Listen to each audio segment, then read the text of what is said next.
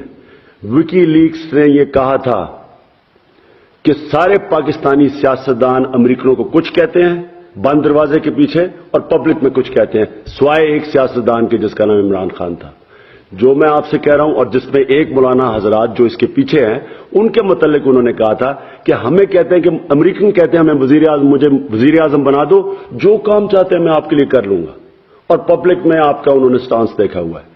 میں اپنی پھر سے کلیئر کرتا ہوں, میں یہ کسی کے لیے نہیں کہہ رہا, یہ میرا ایمان ہے, میں اپنے ایمان کی بات کر رہا ہوں, میں اپنی زندگی ایمان کے اوپر گزارتا ہوں.